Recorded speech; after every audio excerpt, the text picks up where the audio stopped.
I have a dream where the powerful and the powerless will sit at the same table, where the haves will see the have-nots, not as burdens, but as brothers, where class will not divide us, but conviction will unite us. I have a dream that the oligarchs will remember we must all eat, that the brown-faced neo-colonialists will remember who they are and whose they are.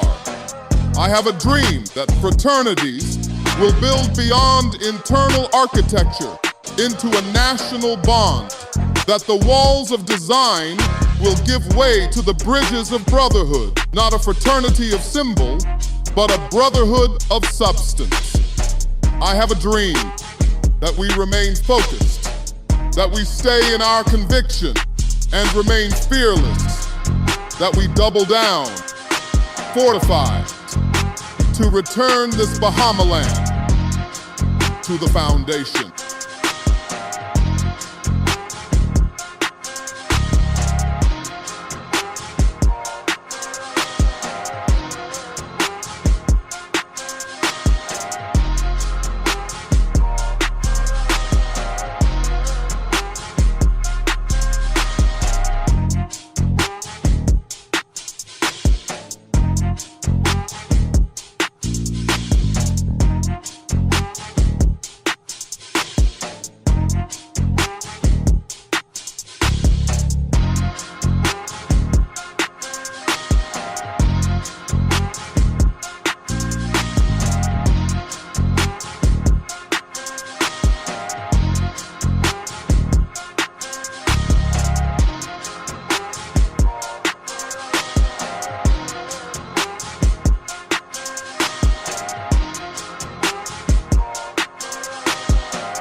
I've been waiting the whole time. I've been talking to you, but I never transitioned the thing. Forgive me.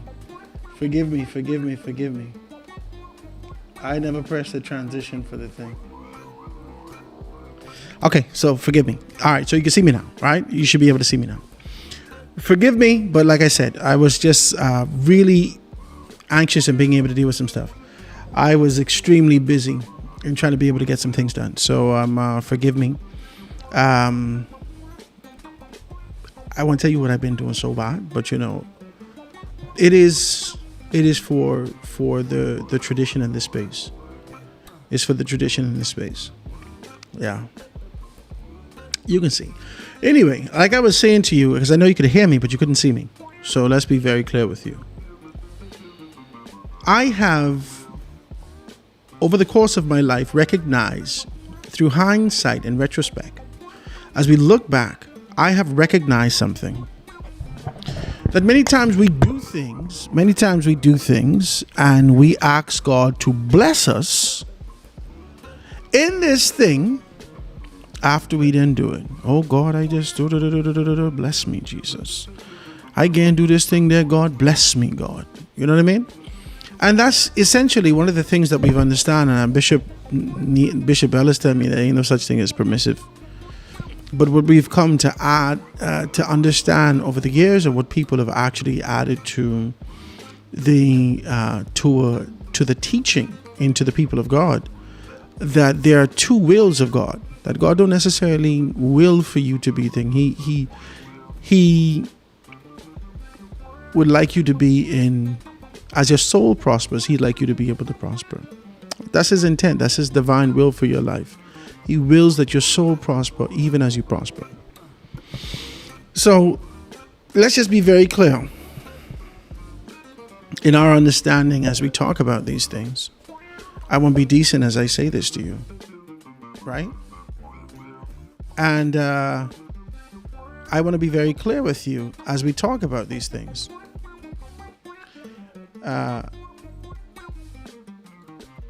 I've done some things in my life. I always look back at it and think about it. That I figured this is the right thing to do. Yeah, this got to be the right thing to do. Yeah, this is where God wants me to be. Yeah. And with this sort of an excitement, I just pursue that thing, whatever the thing is.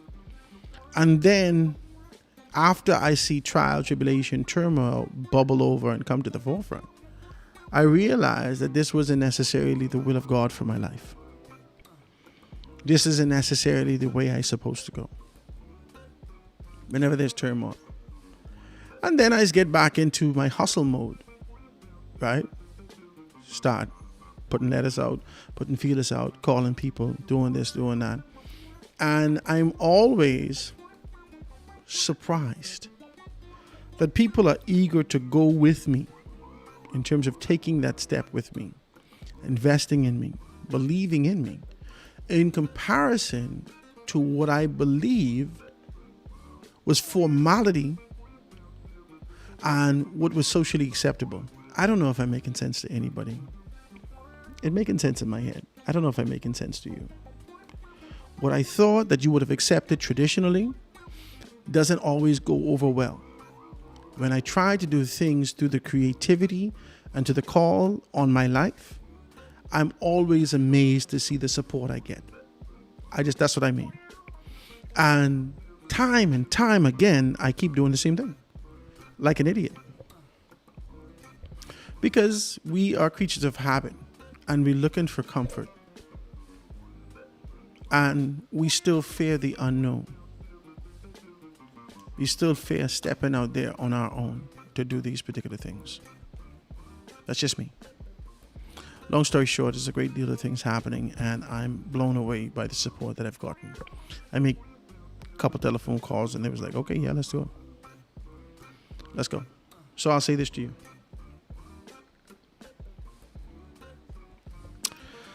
As of Monday next week, we're working on being in Grand Bahama on one of the radio stations down there. We have not signed the contract just yet. So I ain't gonna tell you what the radio station is just yet. But right after we sign the contract, which should be today or tomorrow, you should be able to hear us on Monday. Okay? We'll still be broadcasting live from Nassau. And we'll be on the traditional space that you can hear us all over Grand Bahama, all over Freeport. And when we're in that kind of a space and we're making these particular things happen, we're excited about it. We are extremely excited about it. Talk to me. And in the midst of that excitement, we need support. If you're interested in doing 30-second commercials with us, if you're interested in being able to get your voice out there, you know that we're going to be talking politics for the next 4-6 weeks straight. And so a lot of persons are going to be tuning in. A lot of heirs are going to be listening to what we're doing here in Nassau and in Grand Bahama. And if you want to be able to do that, we have 30-second commercials available for you at $50 a rotation. We could rotate that. You know what? If you call me now, I reduce that rate for you. I'll reduce it for you. And once you get a confined package, and let's see if we can be able to do something for a month. If you could do something for a month, if you can get with one of the big companies or whatnot, I have something special for you. If you're small mom and pops, we can be able to do that. But you're going to get good spins with me. A lot of persons are going to tune into you. A lot of persons are going to be listening to you. You can get your stuff out there. Be ahead of the game. You're going to wait till you hear me on the People Radio and Freeport to make this determination. Oh my God, how I can get the commercials? No, just roll with me. Listen, I decent. Roll with me, and we can make sure that you're straight. If you come in now with us, we can make sure to accommodate you and that you're in a good space. And we'll give you sort of carte blanche and a great opportunity to be able to make some things happen for you. We're going to do this for you. We will do this for you. Okay? I want to thank all those persons that continue to be able to support us in all that we've done and all that you continue to do. Let's jam and make some things happen. All right, guys. So that was sort of the introduction of what we're going to be doing and talking about. I want you to be a part of it. Don't be like that. I want you to be a part of it, man. Yeah. It's time for us to expand. I do all of these things so I could get a space in Grand Bahama. I need to be in the Northern Bahamas. In my mind. It ain't that I got to be something. No. It's just that something that I want to do. I want to do that. And in the midst of being able to do that, I want to be in a position where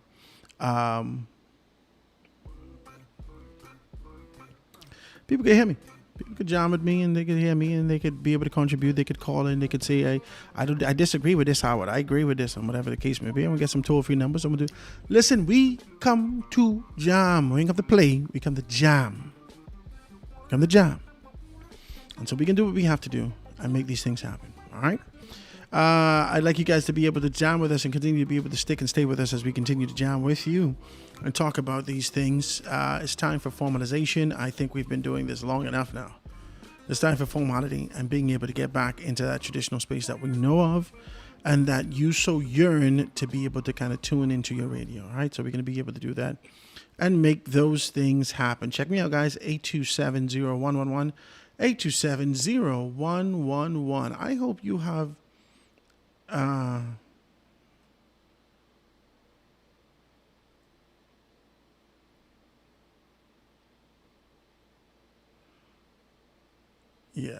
you can hear me now.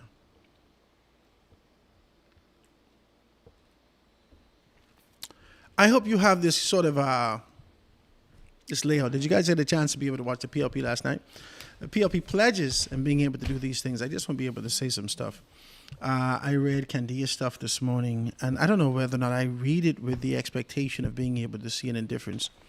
I don't know why. I don't want to. I really don't want to put her in this kind of a box because I don't want nobody put me in that box. They put me in that box. I know this lady, Christine Georgina Fernanda, passed away out of Grand Bahama, 59 from Defender Avenue, Heritage Subdivision in Freeport. They putting it down on Saturday. Do you do this? Do you kind of go through do you go through this and identify these particular things? Do you do that? Listen, I got some work I got to do. Hold on.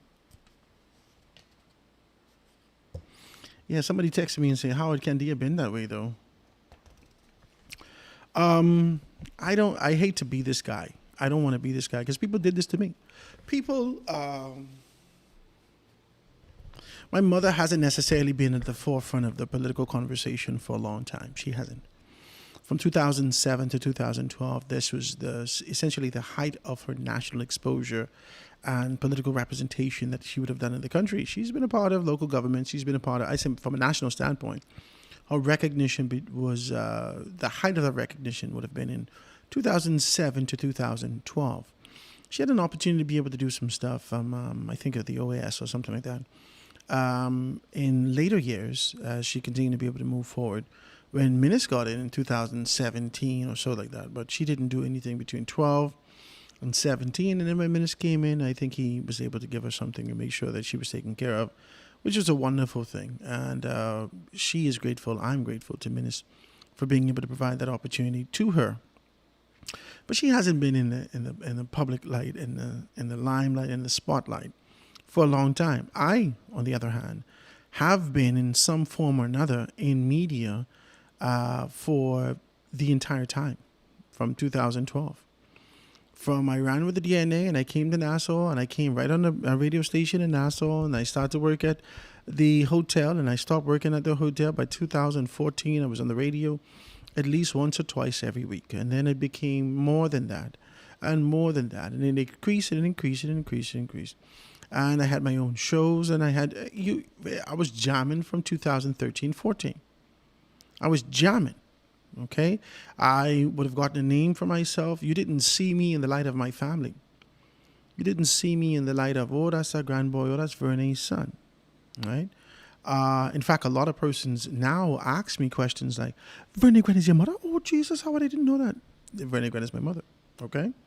And so when she is brought back to the forefront for making a decision to be able to choose progress, that's what she decided to do. She decided to choose progress. And in the midst of that decision of being able to choose progress, I was condemned. Like a dog. They cuss me out, tell me, oh, this little piggy doing this, he wants to stay big for the grease of the PLP, and all these kind of stupid things, right? I've been here and doing my thing, All this time I've been doing my thing. You watch me move from Guardian, move to ZNS, move from ZNS, move to 194, move from 194, move to Guardian, move from Guardian, move to ZNS. Now I got my own place. I got my own things. In Nassau, when the people tell you, oh, they got moratorium here, whatever. I get my own. I got my license to operate. Persistent, consistent, determined. We make these things happen. But in the midst of it all, because of either one way or another, but more specifically one way, when my mother's brought to the forefront, I got to take blows for her. I get cuss out, I get ridicule, I get this, I get that, because my mother decided to make a decision to choose progress. I don't want to treat Candia the same way. I don't want to treat Candia and say simply because of the proximity of her nephew, Shannon Cartwright, because that's happened in the last dispensation. I don't want to be able to treat Candia in this kind of a position to say that because of her brother Marvin Dames, that her stories are inconsistent. Her stories are fly. Her stories are inconsistent. Her stories are out here and off whack. I don't want to do that. I don't want to do that. I don't want to read her stories and ridicule her political position, whether or not she's leaning in one way or another, simply because we could be able to. She set a tone that is in the foreground, is in the foreground, not even in the background of her article. There is a tone that exists in the foreground of her article. And even at the very onset of the article, as you read it and you start to have this kind of a conversation, you can see it. I don't want to read it like that. I don't want to be this kind of an idiot towards her. I don't want to do that. That's just not my desire. I don't want to do that. I don't want to be this idiot towards her. I don't want to ridicule her unnecessarily. I don't want to ridicule her at all. But I just want to be honest with what I'm seeing. And I don't want, I'm in no space to be able to judge her journalistic integrity. That's not what I'm here to do.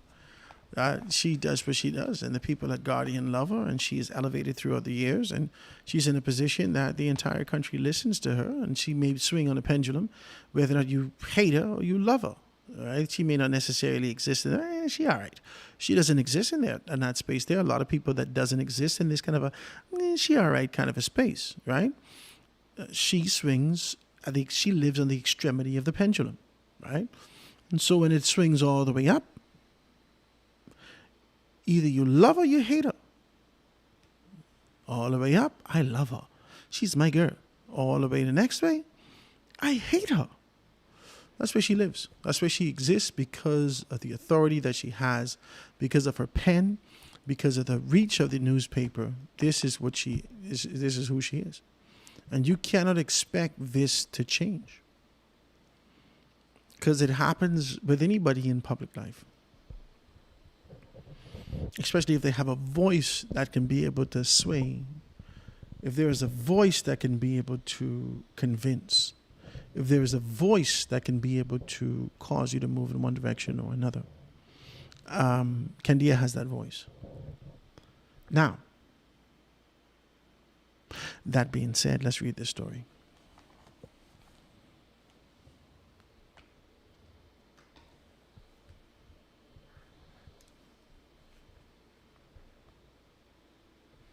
I got to be able to do that with you, because I don't want you to think I out here just trying to be able to bash people. I don't be into that. I don't want nobody bashing me and telling me but my this and my that and my ma and all. I don't like things like that. You know what I mean? Like, I say this to people, and this is what Dave Major and I had an issue with. He and I good now. Hey, Dave, I can need that Benz. Send it this way. That look good on me. Praise Jesus. Praise God. So, let me read this thing. And I just want to be decent as I read this thing. In a glitzy, choreographed event that stayed on script but saw no actual release of a physical plan. Come on, this is too much. I can't even take it. Right off the top. I just can't take it. I cannot take it. I cannot take it. In a glitzy, choreographed event that stayed on script, I can't take things like this. This is too much. This is too much. Let's read the thing. Praise Jesus. In a glitzy, choreographed event that stayed on script but saw no actual release of a physical plan, the Progressive Liberal Party last night laid out its so-called mother second. The thing going, I can't even. Candia, you don't even care. Manny elects you, they may let you go. And so you do what you got to do. Anthony Johnson, they ain't gonna let you go for this. You can be okay. They like you. You good. And you do you do what is required. You do what the publisher requires.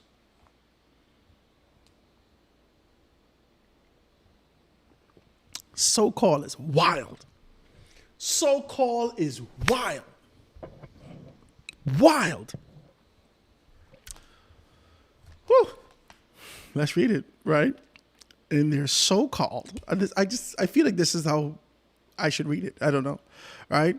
Laid out in their so-called path to continued progress, the pledging path to continued progress, pledging tougher action on illegal immigration policies to build a stronger economy, measures to tackle a housing crisis, and other promises designed to secure a second consecutive term in office.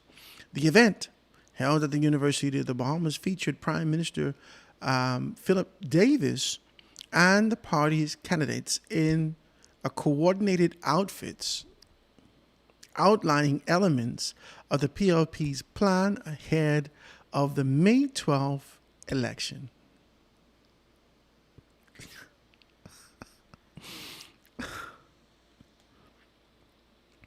Coordinated outfits is too much. Candy, you're doing too much, baby doll. You're doing a lot. I'm not going to fight you. I like it. I'm absolutely entertained. I don't know whether this was designed to entertain me, but this is absolutely entertaining. Let's read some more, right? So it says that the Minister of National Security, Wayne Monroe, said other PLP administration would strengthen another PLP administration would strengthen the protection of the country's borders with clearer rules, digital enforcement, and real consequences. He says, we will procure a national biometric immigration system to deploy biometric e-gates that flag prior deportees and let's go to A7. That flag prior deportees and multiple identity fraud with overstay alerts triggering within 48 hours. This is what Monroe said. We will implement daily overstay fines from day one. We will strengthen employer compliance because for every undocumented worker you have, you will pay.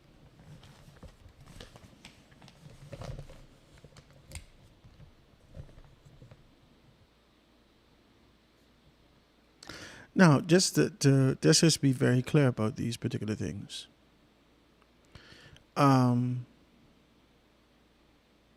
We will implement daily overstay fines from day one.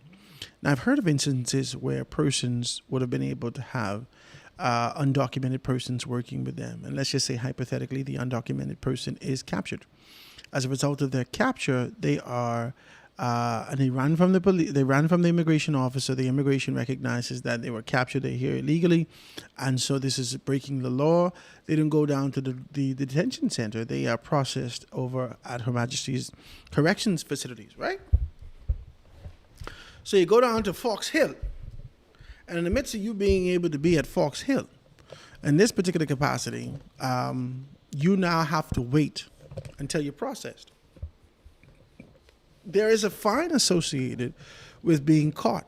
So whatever that fine is, you're going to have to pay. And after you pay that fine, because they're saying that you incorporate those particular fines from day one, but after you pay that fine, then they release you to the detention center, which prepares you to be sent abroad. So that's exactly where we are now and being able to identify that. So there are elements in place to ensure that these things are done and are done correctly at this particular juncture. And it goes on to say that he announced that a penalty will raise from $5,000 within the first offense to $10,000 for a second and $15,000 plus 12 months imprisonment for a third offense. Mother sick. Whoa. It says that, yeah, man. Oh, what you mean, no volume, Peter? I striking on all levels, Peter. I don't know why you ain't hear me. Guys, can you hear me? Let me know. Peter telling me that he can't hear me. Can you hear me clearly? Should I turn something up? I don't want it to pop in your speakers. Should I turn something up, guys? Let me know, please. Text me. Peter telling me he ain't hear nothing.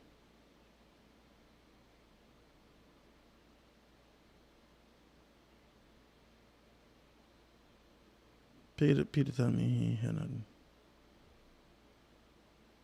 Text me and let me know if you can hear me. Let me know if you can hear me. Let me know if you can hear me before I start talking my guts out. Let me know if you can hear me, please. Text me. Can you hear me?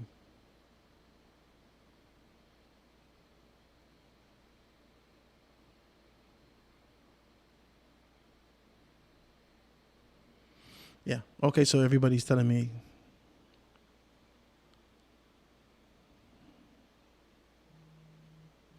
Yeah, Peter too busy talking FNM, FNM, FNM.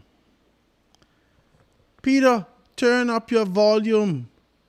Peter, turn up your volume. I loud over here. I loud. Everybody tell me I'm loud in their speakers. They can hear me clearly. Turn up your volume on your radio set. You may turn it down when the FNM is screaming in his phone. I don't know. Watching me on YouTube, I could hear. Okay, good. Yeah, there's a couple of people texting me right now. Howard, loud and clear. Okay, thank you so much. I appreciate you guys, right? Yeah. It's Peter Thingham, right? So let's talk about these things, right? And an employer who is intentionally and repeatedly break the immigration laws will also face a ban period before they can reapply for new work permits. This is what Monroe says. He says, if you facilitate passport fraud or a documentation fraud, you will face mandatory criminal penalties for up to 10 years imprisonment, fines up to $50,000. This is what Monroe said. He said that the migrants must carry health insurance to enroll in a new migrant health insurance scheme.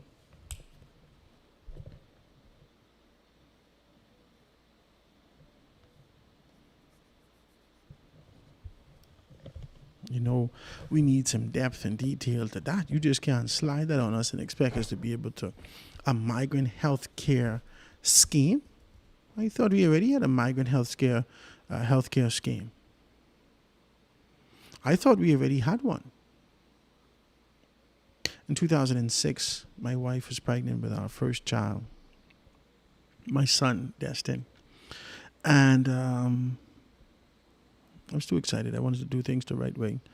And, you know, after years of ingesting the Huxtables and being able to look at families that are doing well on television, you have in your mind, there's sort of an idea, because you look at your reality of how things happening in your home and in your community and where you come from.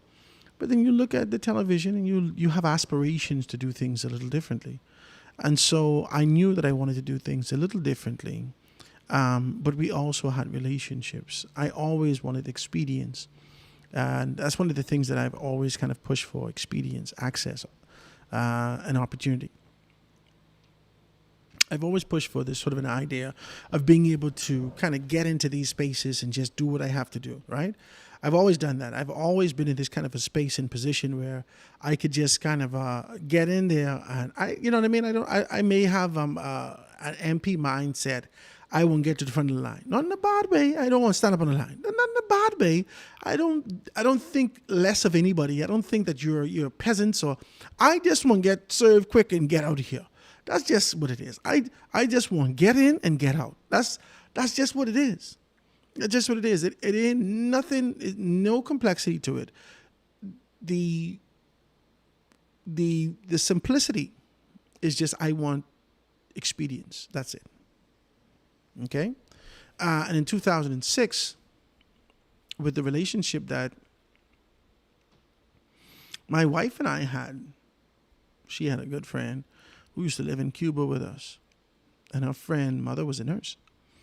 And they know each other, and she knows her good friend's mother, and go down to the Hawksbill Clinic in Grand Bahama in 2006.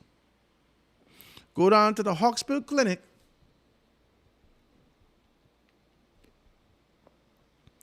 in Grand Bahama. I have my baby girl kissing me up, and she have, I think, a sore throat. I have like a headache thing right here. It is crazy. Anyway, so I go down to the Hawksbill Clinic. I take off from work. All right? Take off from work. Working at Alucayo. I figure I take a little quick hour lunch break. Right? And we can go to the clinic around 9 o'clock or something like that. My wife ready. I get her. We drive down there, because she's living in Freeport. We drive down there to the Hawksbill Clinic. When I walk there, I see this bunch of people outside. This is Wednesday. There's a bunch of people outside. I can't think these people was Haitian. Nobody had their passport like this. Hey, daddy. Nobody was showing me their passports. But living in Morocco for a very long time, you become familiar with those of a different ethnicity. Just by the way they carry themselves, the way that they speak, the way that they sit, you can be able to see that that's not a local thing, right? So, I walk outside and I see this bunch of people just waiting on. I don't know what the hell they're waiting on, right? I said, well, there's a lot of people out here today. Anyway, we get inside. I still got my mind stayed and steadfast on expedience. When they bust that corner inside, there are 150,000 and they're hot and the walls tired. 150,000 foreigners. The migrant health insurance scheme has always existed, hasn't it? This is, I guess, formality of being able to put it to that. No administration did anything about that. They stack up in the schools, they stack up in the hospitals, they stack up in these particular spaces. They're taking all the low-line, low-level jobs. They're developing themselves from a developing themselves from a technical standpoint and crafts and trade. They're developing themselves and really being able to move that ladder as Bahamian people continue to be able to scream at the government about what they don't have, what they expect, what they want, so forth and so on. So this kind of a concept, there has to be more clarity in being able to flesh this out. Not just throwing this out to the Bahamian people, but they got to be able to flesh this out. This is important stuff. Can't be casual about just being able to say that, oh, we're going to be, no. Explain to us what the hell is my new migrant health insurance scheme. I need insurance now. I need my teeth clean. I need dentures. I need whatever. Listen, the Bahamian people should be given more opportunity. If you can find finances to be able to do these things, if there's an expectation that you can be able to pull in additional funds, you're going to find something for the Bahamian people. Let's just be clear about this, all right? Let's be clear. Let's be clear about this. Our public health care system will no longer carry the burden on its own. So essentially, the insurance scheme is to be able to take from the migrants who just keep money under their bed, who the documentation is not in the sea.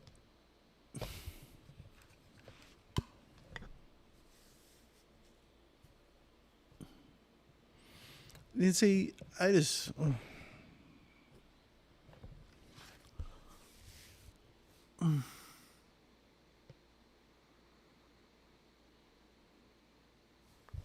It's so easy for us to just say something.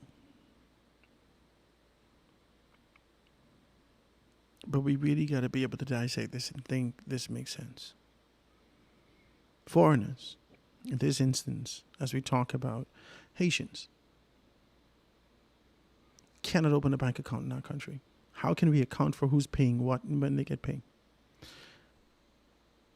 If the employer knows that they have no documentation, that they have no formality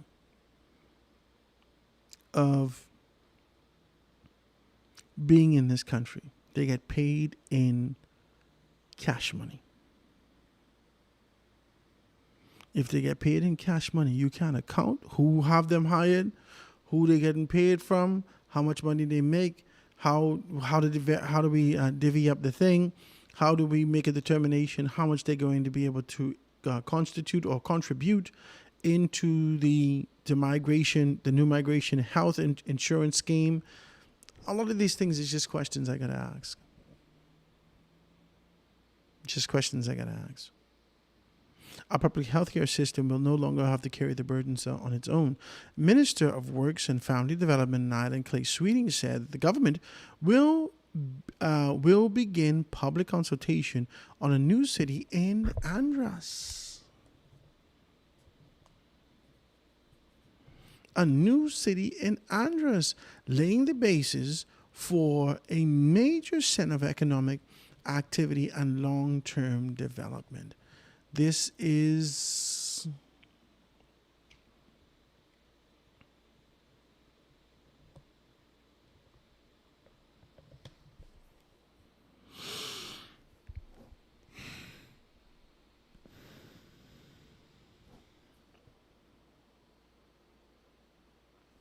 it's a little bit much for me because I always try to be able to make a determination of how men is have more than one woman. I always try to make a determination as I look at different cultures and these particular persons who are here pulling together sheep and cattle and whatnot. I guess it's just the acceptance and the contentment of these particular women who've been conditioned to be a particular way in certain cultures. But in this culture, that could never exist because my wife want everything and my sweetheart want everything, and the two shall never meet. It's always a difficult thing for me to be able to figure out why would I put money into an external thing, which is non-productive for me. I always thought about that. Why would I take my money and put it into another family? And the family ain't yielding nothing for me. I ain't got no children. I can't cuddle up with my woman. I can't get, affection. Whenever I want, I got to sneak. This is too much. This investment doesn't make sense to me. It doesn't make sense for me. We focus on where there can be productivity, growth, development, where we know that there could be a foundation. Once we lay that, we could be able to build strong for the future. We know that. Let's see Clay Sweeting taking on this kind of position to talk about this new city in Andros. I think is a wonderful thing. I think for years we flirted with the idea of being able to do this, that, and the other in Andros, and having persons being able to return home in that particular space who would have left, moved into Nassau and other spaces. But I just want to say how. How do you seek to sustain that? What do you seek to do to sustain that? The issue why a great deal of people haven't moved back to Abaco is because lack of development. The place ain't fixed yet. We ain't gonna live in no trailer. We ain't gonna live in a side there. We ain't gonna live in no shanty town. The place ain't fixed yet. We can live in Long Island. We can live in Spanish Wells. We can live wherever on Eastern Road. We can live wherever we have to live until we could do better.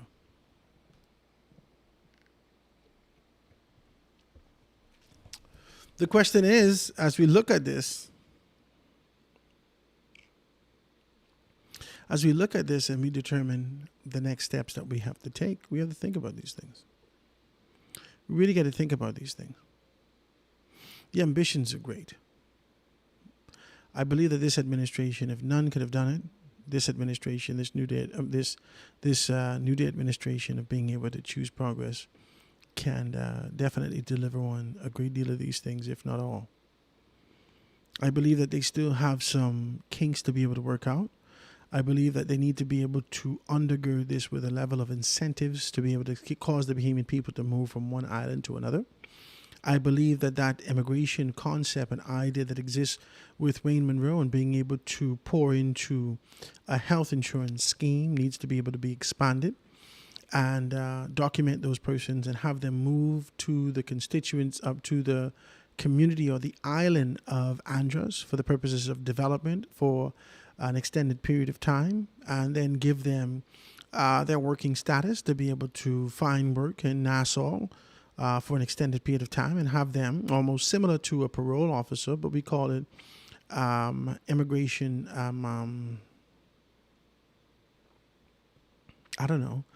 immigration checkpoint, immigration consultation, immigration identification, right? Whatever you call it, you have an opportunity to be able to have these persons come to you on a month-to-month basis, on a quarterly basis, to be able to find out how you're doing in this year. We can make these people, we can make them accountable for what they're doing. We can make immigrants accountable for what they're doing.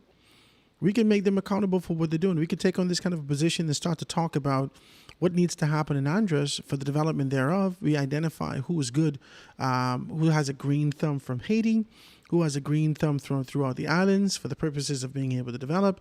You do this, do that. Who's skilled among you? Yes, these things could work. But they can't work by just being able to take an element and throw it to the wind. That is what the Free National Movement has done. There needs to be more detail released for us to be able to understand the path that this administration seeks to go. Now, if I have to put it together and pitch this kind of a concept of what I believe it is, then based upon my belief that what it is, I could say, I think this is an excellent program.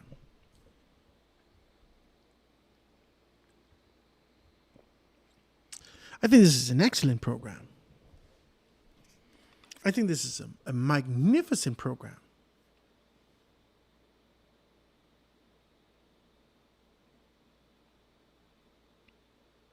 But truly, I have to be able to undergird this with what I expect, what I'd like to see. That is not the information that exists in this particular space.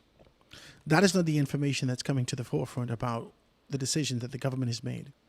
And so we need to be able to talk about that. Sweden also said that we will meet with Grand Bahama Port Authority licensees to develop a roadmap for development and to secure annual payments and arrears from the Grand Bahama Port Authority through the second phase of arbitration.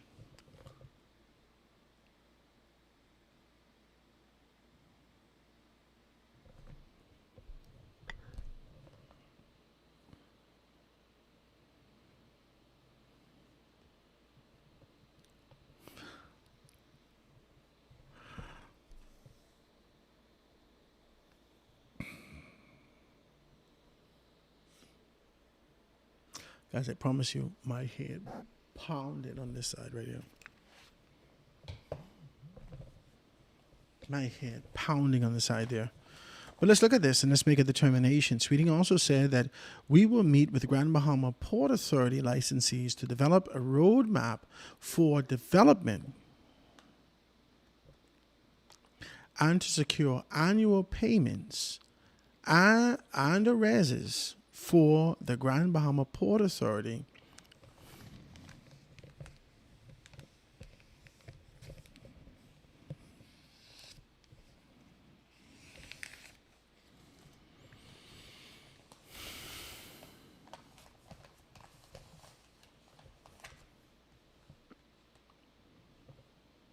Let's read it again. Let's make sure that we understand what it says. We will meet with Grand Bahama Port Authority licensees.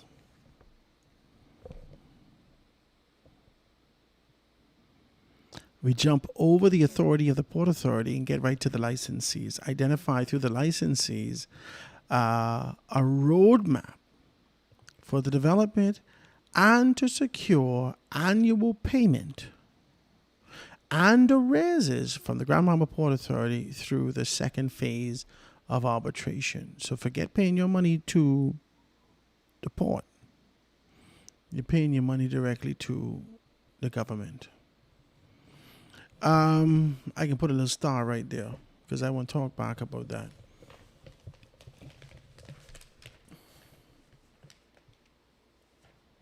He added that we will keep moving ahead with the Freeport Health Campus and the Grand Bahama International Airport, the Grand Bahama Lucayan redevelopment. Grand Bahama carries too much promise to drift.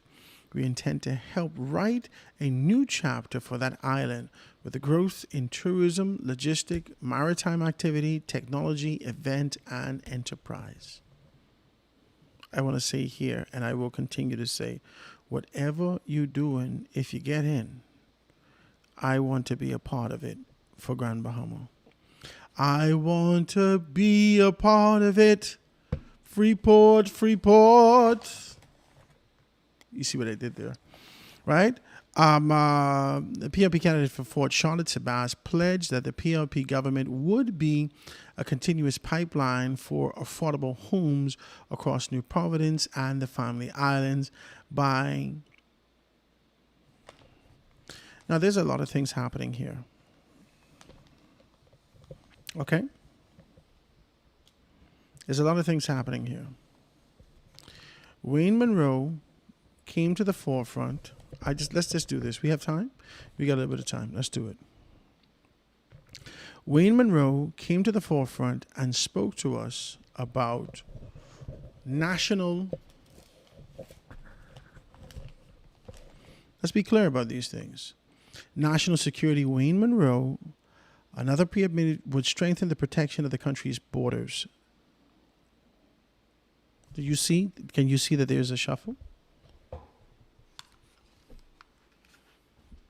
Can you see that there's a shuffle? Can you see that there's a shuffle afoot? Can you see that? Are you seeing what I see? Are we right here, like watching this? Can you see what I see? Okay. National Security Minister starts to be able to give us information at depth and detail about immigration. Okay. I just want to be decent with you. Okay? He goes further to talk about this immigration concept, to facilitate the passport. If you facilitate passport fraud and documentation, he goes further and starts to have a conversation about passports. Wouldn't that be foreign affairs? He goes further. Well, I guess that's still security from a standpoint. We could be able to identify that as security first from a standpoint. He goes further to talk about healthcare system will no longer carry the burden of these particular things. And then the Minister of Works and Family Island Development, Clay Sweeting, came out and began a public consultation of a new city in Andros. So that's Family Island Development. Okay, we could accept that. Okay. Sweeting also said that we will meet with Grand Bahama Port Authority licensees. So it goes beyond Family Island Development. It seems like there will be a new division. The Grand Bahama Port Authority. Wouldn't that be something for the Minister of Grand Bahama more specifically? To be able to speak about that. It seems as though that this administration is being able to align its persons in the event that they win, with having these persons being able to invoke, to absorb, to apply this sort of a concept in their continuous conversations about what this new progressive, this Choose Progress administration, this New Day administration that chose progress, what they would do. And in the midst of being able to do that, we can see that Clay Sweeting is tasked with the responsibility of being able to deal with Grand Bahama more specifically. Sabas Bastian, in his particular capacity as a non-member of parliament, he's not a member of parliament just yet, and he's not a senator, he's an ambassador, right? In his ambassadorial capacity, I think after he's accepted the nomination, he was supposed to rescind. I'm not sure how that works, right? He takes on this capacity to start to talk about homes and pledging that the PLP government will build a continuous pipeline of affordable homes across New Providence and the Family Islands by partnering with high-capacity developers and increasing and accelerating construction effort. If Rick Fox did keep still, he could have still been straight, but, praise God.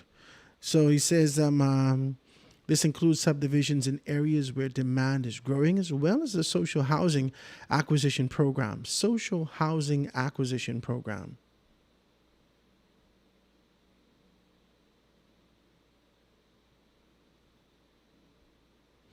I guess that's the rent-to-own, social housing acquisition program.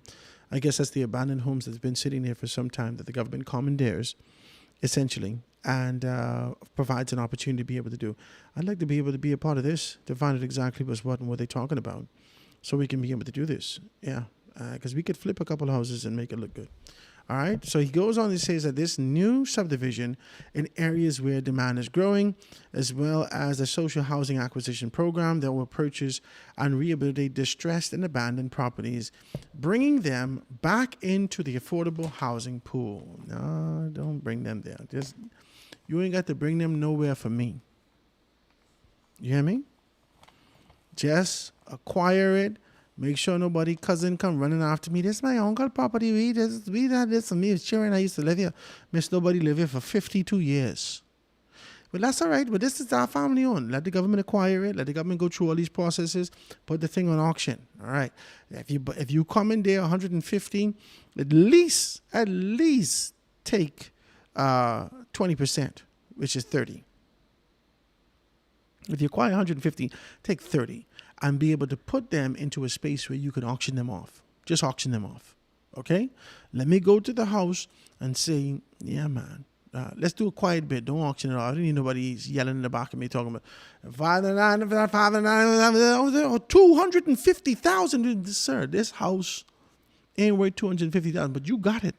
All right, so do a quiet auction and put me in a position to just buy one of these abandoned homes somewhere. Because I see I could put my business there, I could put a nice Airbnb there, I could do this, I could do that, but I want to be able to afford the property. Put it in a particular position. Let me purchase the house for $10,000, $15,000, $25,000. Let me get the property that's surrounded. Let me get it free and clear from the bank. Let me hold on to that. I could walk into the bank with collateral. Because once we take a proper assessment of the home and the property is definitely worth more than $25,000. It still puts me in the position. You empowered me. You empowered my family. You empowered the next generation. You don't have to take your money and develop all 150 homes that you commandeered. You don't have to do that. You could still give me an opportunity to be able to be a part of these things. Talk to me. Give me one little opportunity to be a part of these things, to make some money, and to be able to get my bank up. That's empowerment. You ain't teaching me. You ain't pushing fish in my mouth. You ain't had to chew nothing up and spit it down my throat like a seagull. You just gave me an opportunity, and that opportunity afforded me the chance to be able to expand and to move in the direction I was called to move. And that's all I wanted. That's all I ever wanted. That's all I ever wanted. And that's what we can be able to do. So this is a great opportunity, and I'd like to be able to see that, and in conjunction with the Rent Your Own program and the expansion thereof. Let's see some more things. Basson added that landlords who rent unsafe, unhealthy, so slumlords, who rent unsafe, unhealthy, and low-standard living spaces will be held accountable. Too many Bahamians are paying good money for places with poor plumbing, unsafe wiring, and conditions that fall below the decent standard of living. Minister of Health, Urban Renewal, Keith Bell, said that the PLP government would... So that's who we hear from. We hear from Monroe, we hear from Clay, and we hear from Sabas, right? All right. Keith Bell said that the PLP government would demand better performance for state-owned enterprises. He would require all state-owned enterprises to submit business plans by 2027 with clear milestones to reduce dependence on the government's subsidies by 2029. I heard him say this. He said that the Davis administration would enact a modern competition law to ban price fixing and penalize the abuse of market dominance, right? So penalize the abuse of monopolies, I suppose, right? And he said that to create a rapid response anti-gouging system, so people can report unjustified price hikes and government can investigate and act, right? He said that the Davis administration would diversify trade and open more direct sources from lower cost suppliers, so savings have a better chance of being able to reach the Bahamian consumer. Okay.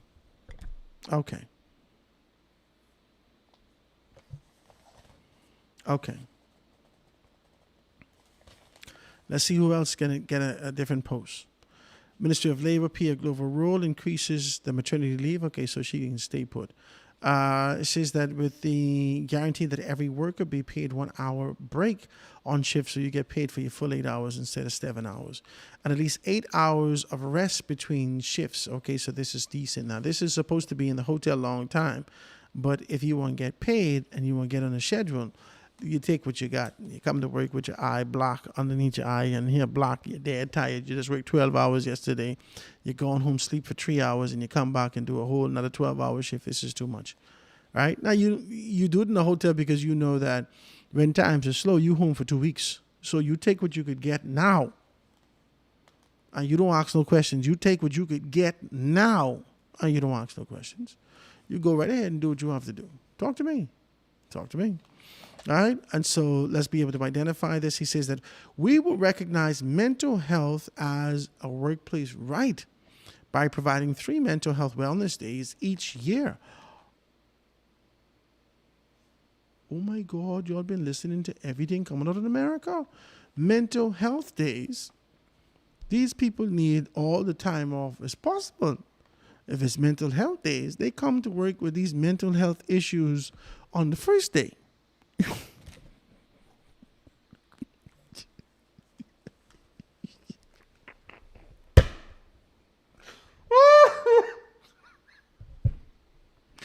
They had mental health issues from they show up day one. You just now legislate or seek to legislate this opportunity for these people who, out of their minds, to get a couple of days off. We need more than a couple of days off for these people. They need a straight jacket and a case of Vitamalt. Let's just be decent as we say these particular things, right? So Energy Minister Jo Beth Colby said once again she pledged a modern disciplined national energy strategy. Okay, so she's retained that particular position. Minister of Health Michael Darville pledged to complete Freeport Health Campus and deliver a new modern specialty hospital facility in New Providence. Okay, so they're on that. This means modern medicine infrastructure, expanded capacity, and the improvement delivery of care to the Bahamian people. We also are moving forward with extending health insurance coverage to all public servants, including government contract workers. It is our firm belief that those who serve this country should know they are protected when illness comes. I like that. If you're doing it for the illegal migrants on this side, you get to be able to provide an opportunity for us on this side. All right, and it says that the counter security should not be uncertain, but a firm commitment, right? It says, at the same time, we are taking a long-term approach to the health of our population. We will continue to build on the national health strategy and implement a 10-year plan to reduce cancer, diabetes, kidney disease, and heart disease, with focus on prevention, early detection, and community-based care. One of the things that this administration should look into is GLP-1s. Yeah, from a healthcare perspective, I've listened to a doctor who is a Bahamian doctor who says that she believes that in the very near futures that people will be taking GLP-1s, which is specifically designed strategically for weight loss at this time. Okay? So the Ozempic, the Wegovy, the whatever, right? All these particular variations of the GLP-1s that persons take right now, she is adamant about this sort of an idea that people will be able to take GLP-1s for something else in due time and due season. And that's one of the things that healthcare has actually pushed us into. Healthcare has actually been able to make us to understand, and we've seen discoveries, we've had discoveries in other areas, in other instances, was not necessarily designed specifically for that. Let's take what's the erectile dysfunction thing, the blue pill. Lord Jesus. Anyway, let's take this, right? Let's take this blue pill, right? That persons are taking for erectile dysfunction. That wasn't designed strategically and specifically in the inception for erectile dysfunction, but it has been the effect of what they were doing. The GLP-1s were not designed for weight loss. It was designed to be able to assist with your diabetic position. And as a result of that, it shifted some hormones and, whatever they would have done in your body. And it caused your metabolism to be activated. And this kind of a shift that you were in a dormant, stagnant position in your body for a long time, it activated some things and you start losing weight. Now, I've been indifferent about whether or not I should even bother with that.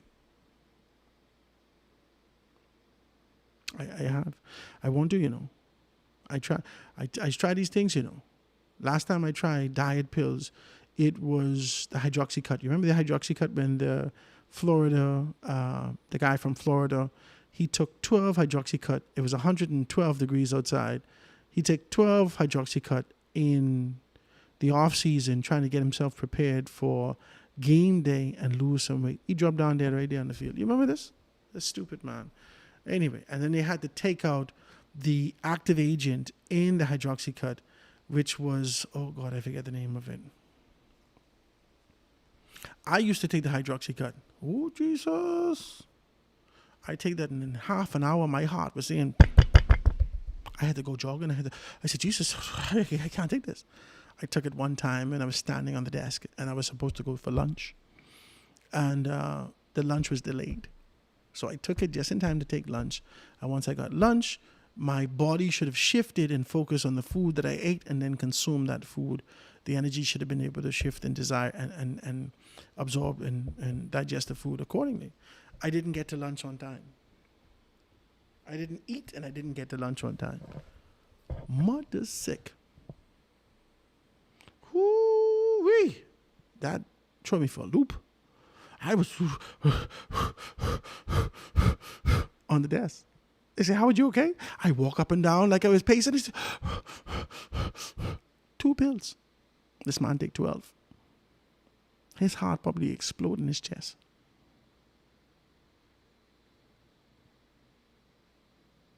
There's always like the sort of the pre-trial.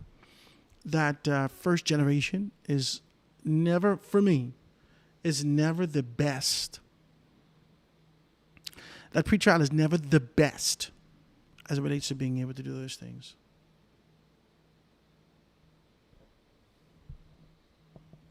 Okay? So that's just what it is, and that's what's been going on. A lot of these things, I don't know whether or not I got a couple calls last night, but I got a call specifically, and I'll give him space to be able to talk about it. In due time and due season, he says that he's not necessarily enthusiastic about the approach. I don't know whether or not the aesthetics was the absolute best, but I like the concept, the idea. Let me tell you why. What the PLP did last night, and I know you want to hear it from an analytical standpoint as we continue to be able to break it down. The PLP and the FNM were good with what Candia calls choreographed, a glitzy choreographed script. Candia need to stop. Candia say a glitzy choreographed script, right? Both the FNM and the PLP most recently has been on this kind of a glitzy choreographed script, and I like it. I like it outside of it gives you a calm. My mother called me last night and she says, "Are you watching it?"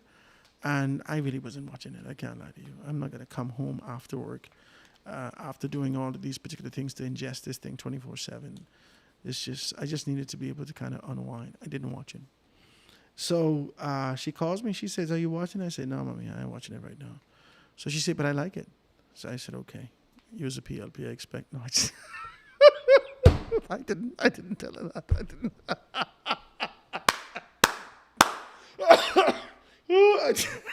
I didn't tell her that, right? So she calls me and she tells me, right? She says, "I like it. It gives you this kind of a calm and allows you to be able to imagine and see these particular things in a space that is void of this sort of a noise. It gives you this sort of this space to be able to sit here and listen, to absorb, to understand, to see. The presentation is according to what you need to be able to hear for what you expect to be going forward. You don't necessarily have to pick up a book and see this. Eventually, you could see that she said, but I like it. I like the concept. I like these particular things. I got another call from a very good friend who says, Howard, I don't know if I like it like this. I think the party should have done something a little bit different. I think that some of these things are antiquated. I think that this approach is taken before. They could have done a little bit better. They haven't listened to this, and this. But I can agree with my mother. I like it. I like that the PLP has taken on this kind of a chance to be able to identify these things, to dissect it, to be able to deliver it to the Bahamian people in a calm, poised position. I don't like that I wasn't on the rundown for it, but I like this particular thing. And I like the approach that they've taken to ensure that there could be a level of balance and that you could be able to hear without the pomp and pageantry, without that, get out, stay out. Tell the FNM, get out, stay out. Woo, PLPs. That you ain't got to go through all that. You could hear calmly that we are serious about governance. We're serious about the next dispensation of this country. We're serious about another opportunity. We're serious about being able to bring you progress. We're serious about being a decision that you can make for progress to be chosen and move forward in this country. We're serious about that. We want you to know with every step, every step of the way, every inclination, we want you to know with clarity that this is what our intent is and this is what we intend to do. And so I say that, and I believe that they can be able to do well. Yeah. So I got to be able to commend the PLP in their capacity for all that they're doing and all that they've done to be able to get these things done. It ain't going to be easy. Some people can cuss you out. Parliament has been dissolved yesterday. You know that the Parliament was dissolved yesterday. And the Commissioner of the Police, Shanta Knowles, acting her capacity as the Provost Marshal. She read the proclamation that the Governor General, Cynthia Pratt, and the steps of the House of Assembly, and the next session to be set for May 20th. So that means that they May 12th, they are going to have the general elections. May 13th, they're probably going to have a recount on certain areas that we can be able to see exactly what's what. We know from a general standpoint who will be the government of the Bahamas at that particular time. May 14th, you have to get yourself prepared. By the 14th, the cabinet should be sworn in a private ceremony where you can be able to identify who's going to be what and where in strategic positions. By May 15th, you should be able to start having these kind of conversations about how these things are going to look and putting certain persons in place. Once there is this sort of a continuation of governance, then a lot of persons are just going to go back to the position in the event that there is, let's just be decent. I don't want you to think, oh, Jesus, how are you doing this? Calm down. In the event that there is this continuation and the PLP retains this seat, and retains the government, then the continuation process will be a smoother transition. But in the event that the Free National Movement finds themselves victorious, then they have to kind of to do everything within that space. And so there'll be a great deal of stop, review, and cancel for programs, for ideas, for mindsets, and persons got to move out and bring their car back and this and that. And all these particular things need to happen to be able to ensure that the FNM has an opportunity to be able to govern the way that they envision with the programs and the concepts and ideas that they put out to the Bahamian people that will be hearing real soon. So it's going to be interesting. Pintard slams the government over non-bid contracts. FNM agrees, with the Finch on the Grand Bahama Power Company purchase, doubling SOE debt. Yes, it seems as though the Free National Movement agrees with anything from an external standpoint when it comes to being able to propose the government about any and everything that they're doing as it relates to being able to retain the autonomy and to fortify and amplify the sovereignty that exists on Grand Bahama. They wish to be able to keep Grand Bahama in this kind of a position where we are relentlessly bent and our spirits are broken. And this kind of a contentment that the Free National Movement has for me, for Howard Grant, it is questionable that your consideration is only for the familiarity and the comfort of what existed prior, without understanding the responsibility that these entities have to the people of Grand Bahama and to the objectives and the what is enshrined in the contractual agreement or the Hawksbill Creek Agreement. It's just peculiar to me that no matter what, no matter who's saying what, see, because I tell you, I think this is a conspiracy theory. You could say what you want to say to me. You could cuss me till Jesus come. It don't matter. I think this is a conspiracy. This is a perpetual line. Okay, let me tell you why. Let's go. Jesus, whatever it is. I can tell you this. Kanye West cuss out the Jews. He's an idiot, you know. He's very, you know, I think it's easy to say that he's bipolar, but he's an idiot. He doesn't have that kind of decorum and the social savoir-faire, and he's not amalgamated to the social norms of how people operate. Even, to be honest with you, sometimes people operate in the space of just trying to be able to save face and to avoid an argument and to ensure that some people operate in a particular manner, but Kanye doesn't do that. He says what he wants to say. He look at you. He say what he wants to say. He vomit everything out. And then he said, that's it. He talk about his friends, bad. He used to be hanging out with my good boy. Used to be watching him all the time. Some of my favorite. I'd been to his concert. I went to watch him over at the jazz bar the other day. Talib Kweli. He talked bad about Talib Kweli. Say Talib Kweli is the only old man who wearing a baseball hat. Things have changed and this and that. And they talk about the man bad. And then Talib says, he saw me the other day. And he came to me from way over in the room. I didn't say anything. And he said, Kanye came right up to him and said, I knew it was you because you was wearing a baseball hat. And so Kanye is steadfast in his commitment of being able to say what he likes. He talked about the Jews bad. Talk about the Jews bad. But Kanye West is still Kanye West. They've been trying to cancel him for years. They haven't been able to cancel him. They haven't been able to get over. He still reaches the heights and the depths of cultural change, and he creates standards for new norms.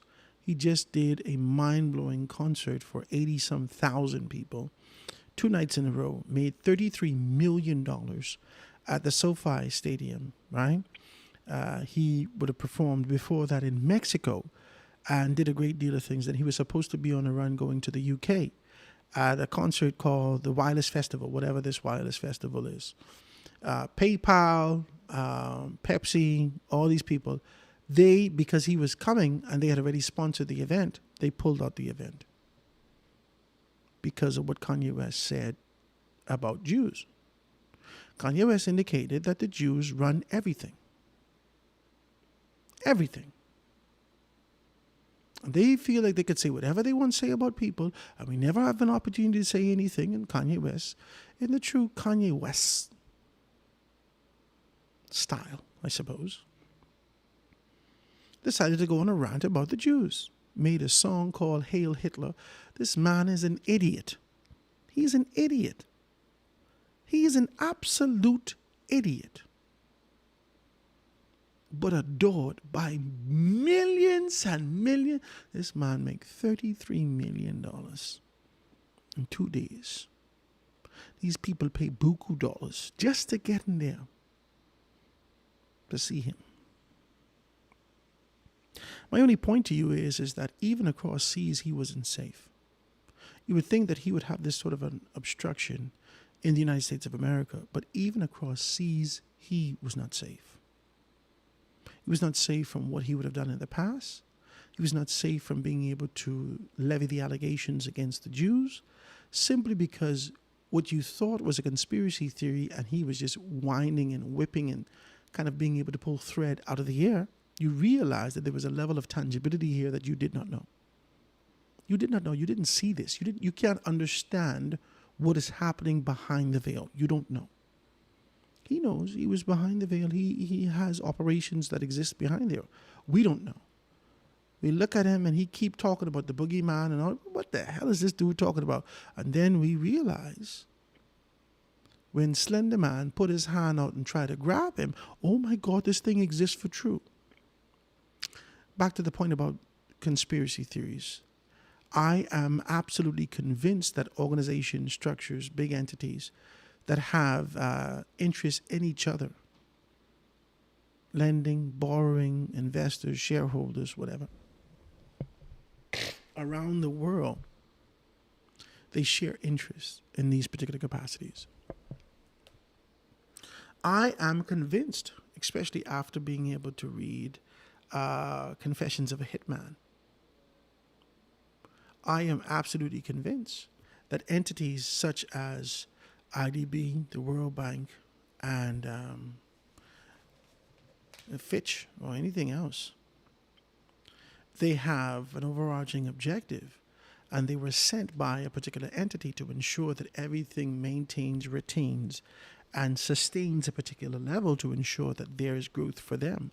I am saying something to you. I'm saying something that I am convinced, based upon what I've ingested, what I've seen, what I recognize, the tangibility of what's happening around the world, the fact that Kanye West would not have been the first person that these particular things happened to. It's just that they was able to cancel other people, but Kanye West somehow is remaining buoyant in this situation and relentlessly successful in defying the odds and finding himself. But major companies whose core purpose is capitalism rejected the undeniable, absolute. Listen, if Kanye coming, you could call that money. They come into Kanye West. And if capitalism is your thing, you should invest in this particular concept. There's no siding with one way or another. It's business. We into feelings. We into business, baby. But everyone has decided to be able to join in and say, hey, we are going to ban him from performing. Well, in fact, if you're only ban him from performing, we're going to pull out. We're going to take our money. And then the United Kingdom jumped aboard and banned Kanye West from coming to the UK. Mother's sick. What is going on here? What is going on?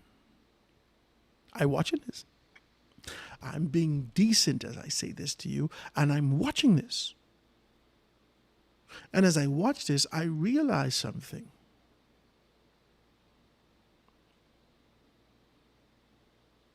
There's only variations of the same, or degrees. Let's do this.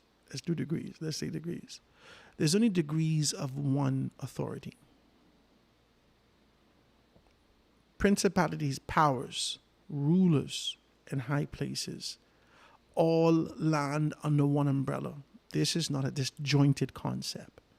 This is not a fragmented concept. This is not a segregated concept. This is a unified concept. However, there are tiers or degrees leading up to this 33. I just want to be decent as I say this to you. Y'all could fight me. Go ahead and fight me. And when you look at these things, the government plan to take over the Grand Bahama Port Authority company is going to cost this country far more than anyone is being told. This kind of a position that the Free National Movement has taken in a statement that the media highlighted the credit rating agency Fitch Ratings a warning that the debt owed by the state-owned enterprise could double if proposed overtake for the Grand Bahama Power Company goes through as planned. This is peculiar that they would have taken on this kind of position after they've already said that, listen to me, we want to give all the single mothers in the country $200. You all need to sell $200 a month. $200 individually can't do nothing, but I know that $200 from an annual standpoint, a monthly standpoint, that's distributed across the 200,000 people, 150,000 people on a month-to-month basis is going to weigh significantly on the purse of the government. But no, we shouldn't take into consideration for that as a social program which is essential. But this social program to ensure that people could be empowered and take care of themselves and live with a sense of dignity, not necessarily come to grovel at your feet and ask you, man, but a man, do something, man. Put something in here, man, for Jesus' sake. Give me something. And I don't have to shake a cup to you, but I just want to be able to have a level of equity and access and opportunity until you decide to be able to take us from a minimum wage to a living and a cost of living wage. Come and talk to me. Until you decide to do that, there should be some level of balance.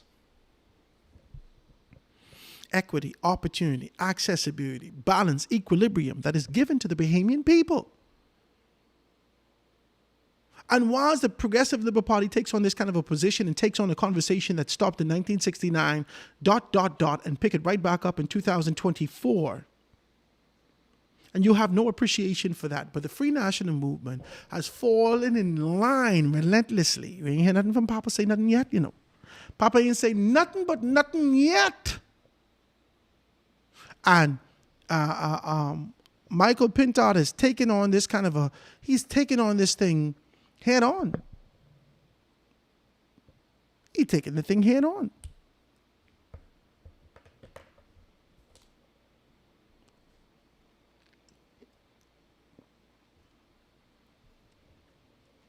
Taking on this thing head on and fighting.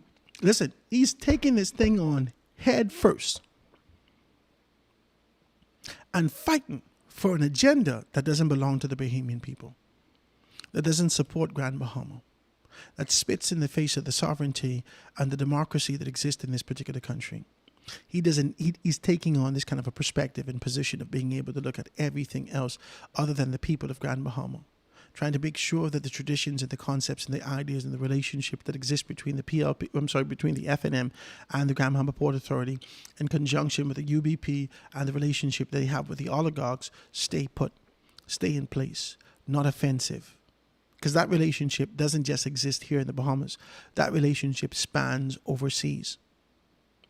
That relationships, if you and you don't believe me, when there was a hurricane in Abaco, who come to the rescue of East Grand Bahama? In comparison to the amount of people who try to be able to help the idea of any Caucasians in distress. Howard, now you need to stop. Okay. I never tried to tell you something that I design in my head.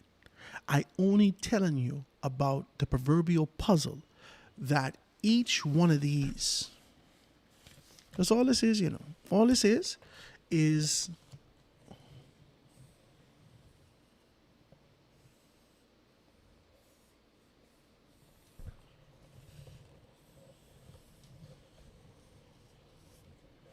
that's all this is. That's just a piece of the puzzle. That's all this is. Every one of these stories is a piece of a puzzle. You see the little puzzle thing I tried to show to try to be able to get dramatic with you? It's only a piece of a puzzle. You take that piece, you pop it into someplace else. You take that piece, you pop it into someplace else, and you get the vision. You get the entire goal. Because guess what? Their responsibility is to be able to provide us with a level of truth. They're only trying to dilute that so you don't see that the distance between one piece of the puzzle and the other, that you can't be able to put it together. But you got to remember these things, baby. Because this puzzle was being designed for the 1800 years that, hold on. From 1844,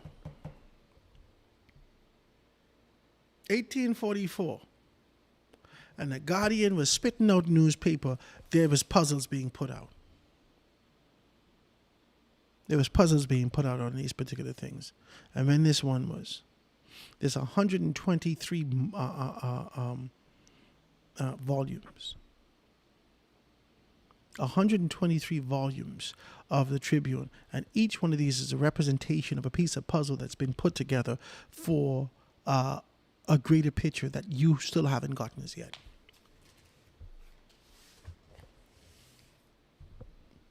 You haven't gotten that.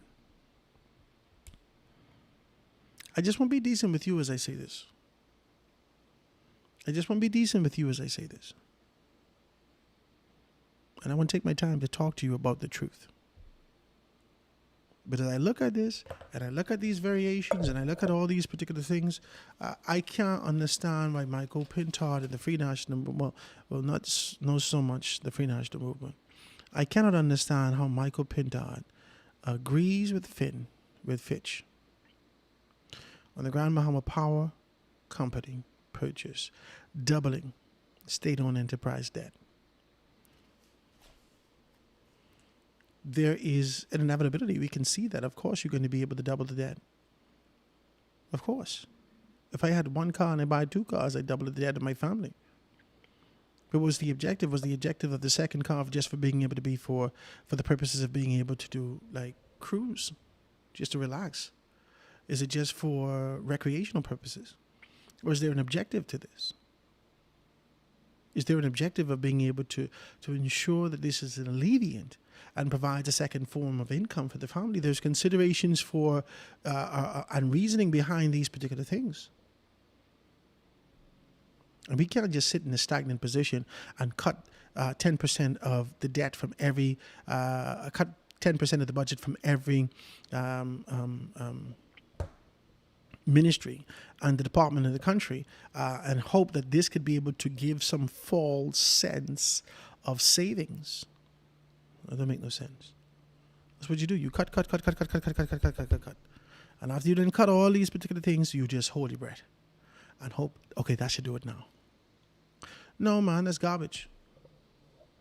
No innovation, no creativity, no strength and sovereignty, no determination, no being able to reclaim, no reclamation, and being able to take the things back that belongs to the Bahamian people. It's cowardice. It's cowardice. It's cowardice. As you continue to be able to grovel at the foot of those particular persons, the oligarchs who are connected both locally and abroad, to ensure that these things are stayed in place. And you're working with them. You're working with them because you're giving no consideration to the sovereignty of who we are as a people, to the revival of dignity, pride, strength, and that proverbial magic that exists in Grand Bahama. All you seek to do is stay the same way. You cannot be serious with this. Got to be joking. That's the show today, guys. I want to thank you so very kindly for being able to tune in with us as we continue to talk about life, growth, development, and the purpose that we've been called to in this time and dispensation in this country. I won't be decent with you as I say this. Let me see if I can read one or two of these texts before we get out of here. It says, yes, Howard, you are right. All that yelling and slogans last night was not their night for that. Because if they did that, then Candia would say it was all partying and no substance. Absolutely. Let's see if we can read another one before we get out of here. Howard, FNM. Okay, Peter, you finally get jump started. Praise God. We're not going to fight you. All right.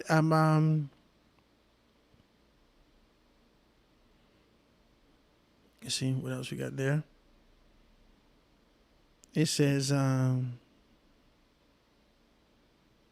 this was a platform launch. It should have been a little bit different. The rally would have come on Saturday. Yeah, they can be able to do that, right?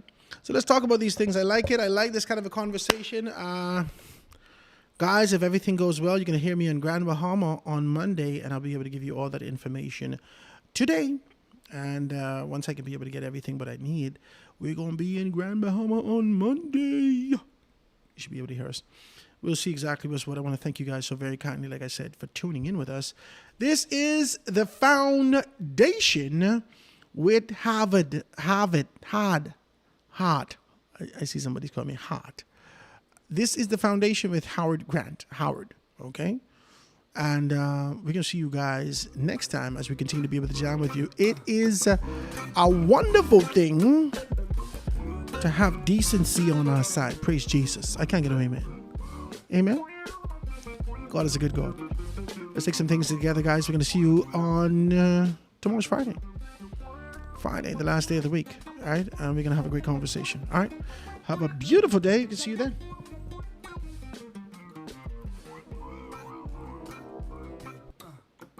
I have a dream where the powerful and the powerless will sit at the same table, where the haves will see the have-nots, not as burdens, but as brothers, where class will not divide us, but conviction will unite us. I have a dream that the oligarchs will remember we must all eat, that the brown-faced neo-colonialists will remember who they are and whose they are. I have a dream that fraternities will build beyond internal architecture into a national bond, that the walls of design will give way to the bridges of brotherhood, not a fraternity of symbol, but a brotherhood of substance. I have a dream that we remain focused, that we stay in our conviction and remain fearless, that we double down, fortified, to return this Bahama land to the foundation.